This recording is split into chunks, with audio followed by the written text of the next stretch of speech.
I went to speak to a group of sex offenders in a juvenile detention center. And the first question a young man asked me was, how much time you do? For young thugs, they feel like in order to have some juice or power on the streets, you got to do some time. How much time you do? I said, I did 3 months. He said, that ain't no time. And I said, you know what? That's right. That ain't no time. Now, it doesn't matter the amount of time that you do. The debilitating effects are the same. The same prohibitions, barriers, and obstacles that you face, I don't care whether you did 1 minute, 1 second, once you get the label convicted felon.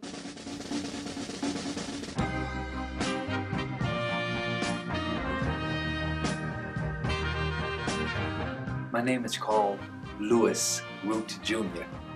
Born in Albany, Georgia, 1957. Stayed in Albany for about half my life, and then I moved to Atlanta in 1986. I've been here ever since. America was, pretty much for white folk when I was coming up. In order for me to feel good about myself in the environment, I figured I might as well become a hoodlum. Before having that mind change, I was a good kid, trying to please everyone. But after I decided if I can't beat them, join them, all hell broke loose, and I went in the total opposite direction. We integrated. I hated it. Our town was black and white. I grew up on the black side of the tracks. They shipped me to the white side of the tracks. It was hell. I couldn't adjust. I didn't know white people. 13 years old, I left my stepfather's house. He said, as long as you are in my house, you're going to do what I say do. So I said, you know what? I got a little part-time job as a lifeguard. I was a pretty good swimmer. Became a lifeguard assistant at 12 years of age. Started getting a $25 a week check. I said, hey, you know what? I can do this on my own. I don't have to live with them. By 14, I was gone. And I was living any way I wanted to live. Got in a lot of trouble. There was a lot of disrespect during that era. I looked at the world through shaded lenses, and I approached it in that manner. And that's how I ended up in the system. It was our immature response, and I'm talking about my friends, young men. We started throwing bricks at the chain gang. That's what we called it. We were bucking authority. We were like in that era of, I try to play my music, they say my music's too loud. I try talking about it, I get the big run around. But when I roll with the punches, I get knocked on the ground by all the bullshit going down. This is where we were in our heads. That was acting out. Response to that negative stimuli, the racism and all of that. I said, I guess this is my way to fight. But as a young, immature man, my response was inappropriate. So I ended up not bumping my head against the system. Just little engagements with the system. Selling a little weed, you stole a tractor, breaking and entering, okay? We're in this maze. It's like struggle over here, struggle over there, go this way, struggle. And this maze leads you to 3 places: military, a job, or the streets. So I went in the military. GI Bill entitles every soldier who comes out of the military 45 months of free school anywhere they can qualify to go. I made the dean's list the first semester. It was an all-white school. I was the only black on the student government. When I started making good grades, I said, wow, I can do this. I can do this mainstream thing. I don't have to be a gangster. I could help gangsters. I can help people come out of want to be a gangster. It was February 1983 that they came to the school with a warrant for my arrest, got me out of class and took me back to my apartment and found less than an ounce of marijuana, mandatory minimum sentence of 10 years. I got out in 3 months. They let me out. They said, you can do the rest of your time on the streets. Once you've been convicted of a felony, once the time is done on the inside, you begin a life sentence on the outside. I'm 57 years old today. Guess what? I still get discriminated against because of that crime I committed back in 1983. Told my probation officer, listen, I'm seeking higher education. I'm going to go ahead and see if I can get a bachelor's degree since I got an associate's. First semester, I made good grades. And I got a letter from the Blue Key Honor Society. Man, I was so excited about that. They invited me to come out and visit their facility and to apply for membership, and I did. And a few weeks later, I got a rejection letter. Because of your background, you'll not be able to join, regardless of your grades. Working in this law school, in the law school library, and the guy who was my supervisor says, listen, Carl, I'm about to quit this job. I applied for it. They called me into human resources and said, listen, Carl, not only are you not eligible for this job, but you're terminated from your work-study job because I just looked at your background.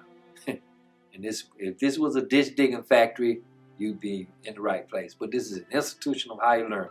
And with your background, son, I'm shocked they even let you into school. I got into my internship with the State Board of Pardons and Parole. I worked about a month, and they did a background check, and they told me, listen, that's a policy against people with felony convictions working in this office. I'm sorry, we're going to have to terminate your internship. Oh, my God. What? I'm ready to go back into my comfort zone. It's much easier for me to go back into the darkness from whence I came. I was much more comfortable, and I was much more in control when I was doing illicit things, instead of banging my head up against mainstream walls that didn't want to let me in. I am a living example, a living demonstration of what happens to someone who has paid his dues to society, has paid those dues, and has been paying ever since. I'm 57 years old. I committed a crime and got convicted when I was in my early 20s. I have since become a family man, a college graduate, you know, a volunteer, community activist, mentor, responsible fatherhood practitioner, and several other things. But what overrides all of the good and positive that I do today is that felony conviction. I really began to change and make a transition when I experienced the birth of my daughter. She was so beautiful, and I could not believe that something that beautiful could come from me. It was a life-changing experience. So I decided, you know what? I gotta change the way of living.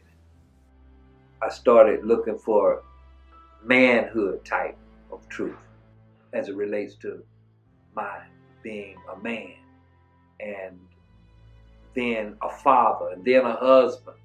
And as I got involved in that, I began to discover truths around those things, and manhood encompassed it all for me.